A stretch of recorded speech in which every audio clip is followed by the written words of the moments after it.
Sebelumnya mohon maaf, di sini saya non-muslim. Perkenalkan, nama saya Chandra Dewi Maharani. Umur saya 27 tahun.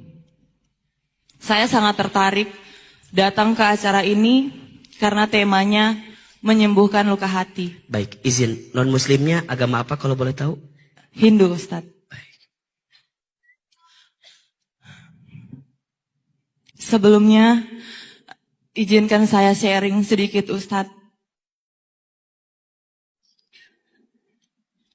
Saya dulu pernah dikecewakan sama orang yang sangat saya sayang. Dan tentunya sangat saya percayakan. Sakitnya luar biasa.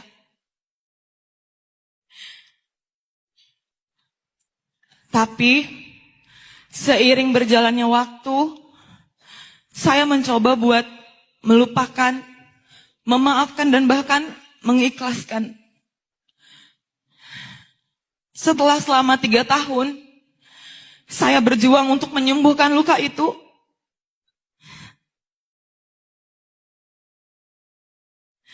Ternyata saya kembali merasakan sakit, dan bahkan sakit itu lebih dari yang sebelumnya, Ustadz.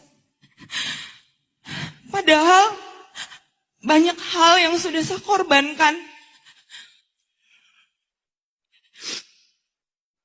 Bahkan saya sudah pernah mengorbankan agama saya, Ustadz. Dan saya sudah gagal dalam berumah tangga ini untuk yang kedua kalinya. Banyak orang yang berpikir berarti masalahnya di perempuannya. Kalau saya mau bertahan, mungkin bisa. Tapi sakit, Ustaz. Pertanyaan saya, kira-kira kenapa ya Ustadz, saya selalu dipertemukan dengan pengkhianatan dan rasa sakit yang begitu besar?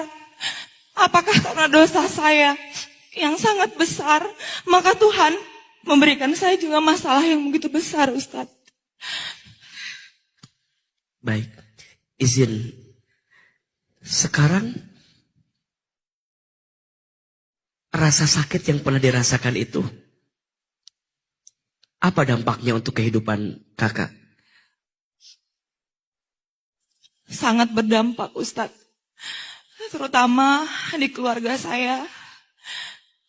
Untuk saya pribadi, saya sudah tidak fokus untuk bekerja. Saya sudah tidak memperhatikan diri saya. Kadang saya marah sama Tuhan. Kayak saya sudah berusaha melakukan yang terbaik untuk diri saya, untuk hidup saya, tapi kenapa? Kenapa?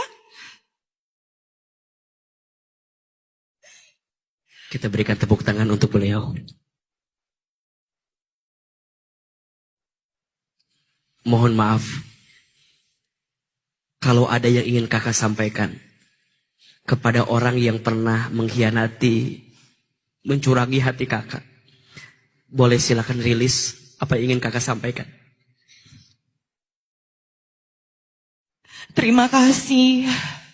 Terima kasih sudah memberikan sakit yang sangat luar biasa. Saya tidak akan membalas apapun itu. Saya percaya Tuhan punya rencana yang lebih baik untuk hidupku.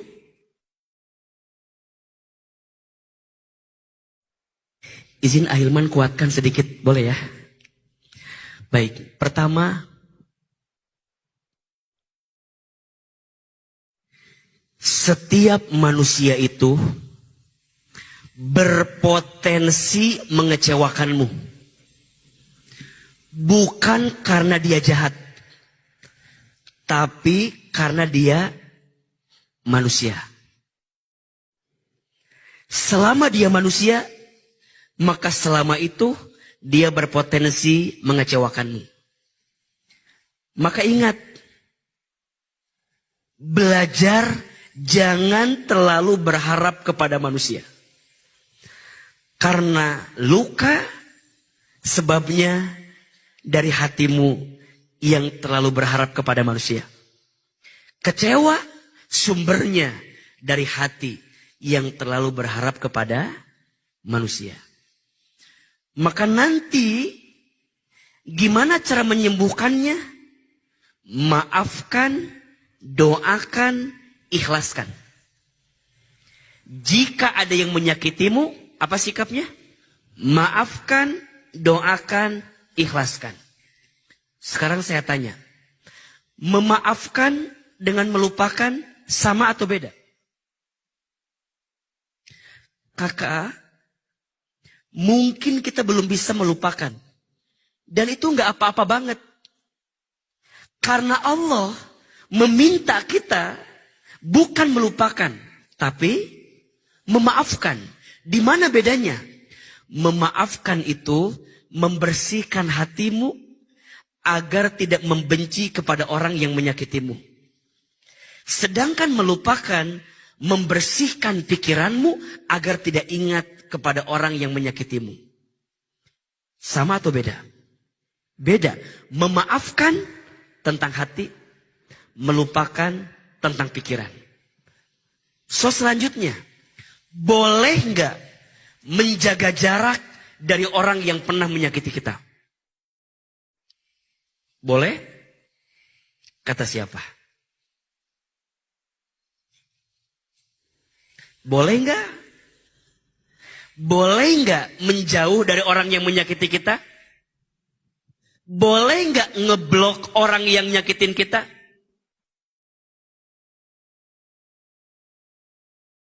Boleh nggak memutus kontak sama orang yang nyakitin kita? Kata siapa? Jawabannya AA, menjaga jarak dari orang yang pernah menyakiti, bukan memutuskan silaturahmi. Tapi menjaga hati agar hati tidak tersakiti berkali-kali. Maka kakak, maafin saja. Setelah itu, kadang kita harus pergi meninggalkan. Tutup semua hal yang bisa melukaimu atas semua yang terjadi di masa lalu. Mana dalil-dalilnya? Surat Al-A'raf ayat 199. A'udzubillahi minasyaitonirrajim. Khudil afwa wa'mur bil urfi wa'arid 'anil jahilin.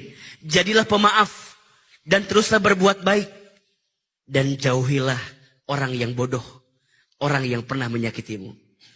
Bukan karena benci, tapi hati butuh sembuh setelah hati disakiti berkali-kali. Maka sekarang pertanyaannya, apakah memaafkan ada pahala atau tidak? Besar sekali. Orang yang memaafkan itu dicintai Allah. Orang yang memaafkan itu diampuni dosanya sama Allah. Orang yang memaafkan itu ditenangkan hatinya. Dan orang yang memaafkan itu disiapkan surga terbaiknya. Nanti ada satu pintu surga. Surga ini Allah siapkan untuk orang yang pandai memaafkan. Apa nama surganya? Disebutkan di surat Ali Imran. Wasari'u ila maghfiratim min rabbikum wa jannatin arduhas samawati wal ard. Ada surga yang luasnya seluas langit dan bumi, bahkan lebih luas daripada langit dan bumi. Untuk siapa? Salah satunya wal afina anin nas, untuk kamu yang bisa memaafkan kesalahan orang lain. Kakak, percayalah, Allah mungkin hadirkan luka di hatimu karena setelah ini ada cinta yang ingin Allah sampaikan kepadamu.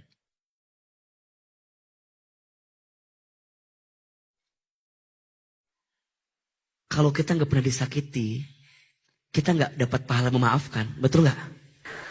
Kalau kita nggak pernah dikhianati, kita nggak ngerti artinya setia, betul nggak? Maka pelajarannya setelah ini Kak, setelah maafkan, doakan, ikhlaskan, setelah ini lebih hati-hati. Ingat ya, jangan terlalu mudah membuka hati kepada orang yang belum tentu baik untuk dirimu. Setuju? Perempuan harus susah ditaklukkan. Perempuan harus punya filter. Maka apa filternya? Ilmu. Perempuan harus sibuk dengan ilmu. Kalau perempuan tidak sibuk dengan ilmu, maka perempuan akan sibuk dengan perasaan-perasaannya. Di Palu ada kajian Islam di Palu, AA sering ngisi di situ, betul? Silakan belajar di situ. Ada kajian muslimah mungkin di situ, belajar di situ. Laki-laki harus sibuk dengan ilmu. Kalau laki-laki tidak sibuk dengan ilmu, maka laki-laki akan disibukkan dengan hawa nafsunya. So pada akhirnya, kakak, laki-laki baik hanya untuk perempuan yang baik. Maka notesnya catat ini. Jangan sibuk mencari yang terbaik. Tapi sibuklah menjadi yang terbaik. Ingat, kalau dia pergi darimu, mengkhianatimu, berarti dia gak baik buat kamu. Semoga kakak bisa menemukan hidayah dari semua yang terjadi ini. Ada jalan, ada petunjuk yang kadang lewat luka, ada cahaya yang Allah siapkan. Setuju? Dan mohon maaf jika yang kemarin menyakitimu adalah seorang Islam.